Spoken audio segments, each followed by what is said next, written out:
Assalamualaikum warahmatullahi wabarakatuh. Perkenalkan, nama saya Ade Yulianti. Saya dari kelas Manajemen B Karyawan.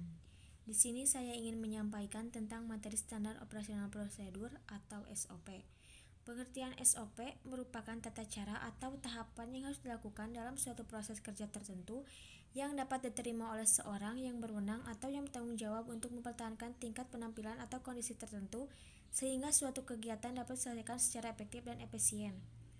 SOP adalah sebagai acuan atau pedoman untuk melaksanakan pekerjaan atau tugasnya sesuai dengan fungsi dan alat penilaian kinerja para karyawan sesuai indikator-indikator administrasi, teknik, dan prosedural sesuai dengan tata kerja, sistem kerja, dan prosedur kerja pada unit kerja yang bersangkutan. Tujuan SOP adalah 1. Menjadikan pedoman karyawan dalam melakukan tugasnya dan untuk meminimalisasikan kesalahan saat melakukan tugas masing-masing karyawan. 2. Karyawan dan semua pihak yang terlibat di dalam organisasi dapat menjaga konsistensi dan meningkatkan kinerjanya. 3. Memperjelas peran, tanggung jawab, dan fungsi tiap-tiap posisi dalam organisasi atau perusahaan. 4. Karyawan mengerjakan tugasnya secara benar, tepat, dan konsisten sehingga menghasilkan produksi sesuai standar yang telah ditetapkan sebelumnya. 5. Menjadi benteng untuk melindungi organisasi dan karyawan dari malpraktek atau kesalahan administrasi lainnya untuk menghindari resiko atau error, keraguan, duplikasi, dan efisiensi dalam pelaksanaan pekerjaan. Nah, di sini ada fungsi SOP.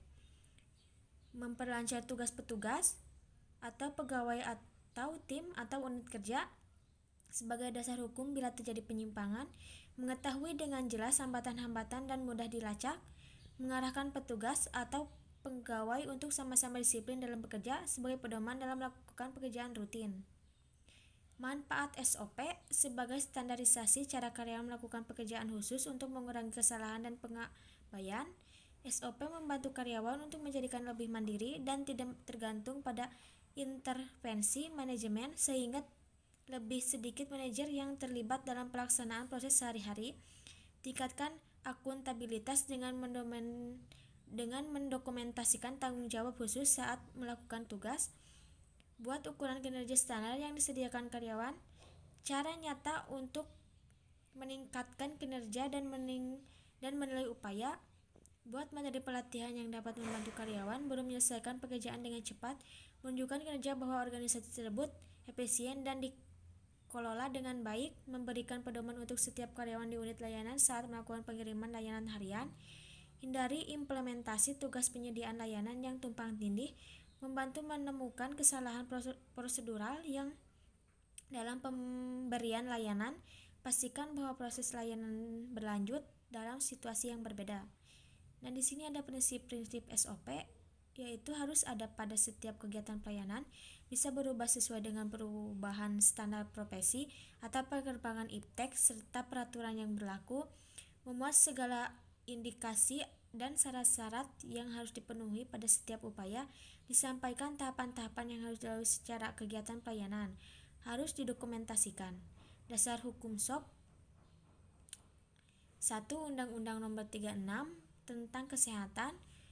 2. Undang-Undang Nomor 43 Tahun 2009 tentang Kearsipan. 3. Permenpan Nomor per 21 per M PAN per 11 per 2008 tentang pedoman penyusunan standar operasional prosedur administrasi pemerintah. Nah, di sini ada arti lambang podcast dalam membuat standar operasional prosedur atau SOP. Bisa dilihat ya. Nah, di sini ada contoh operasional prosedur atau SOP.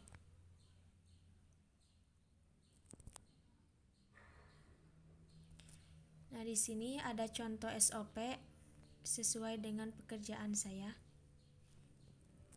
Di sini tujuannya untuk menjamin proses produksi berjalan baik dan memenuhi target standar kuantitas dan kualitas yang sudah ditetapkan.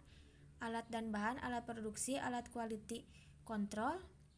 Di 3 ada bagian produksi, bagian record, ada development, bagian quality control, bagian gudang.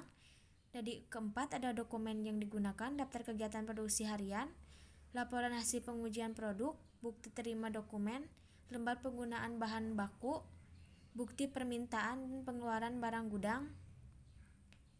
LPG. Produksi pelaksanaan bagian produksi menerima laporan hasil pengujian produksi yang akan diproduksi dari bagian record and development yang telah disetujui dan dalam rapat direksi. Demikian yang bisa saya sampaikan.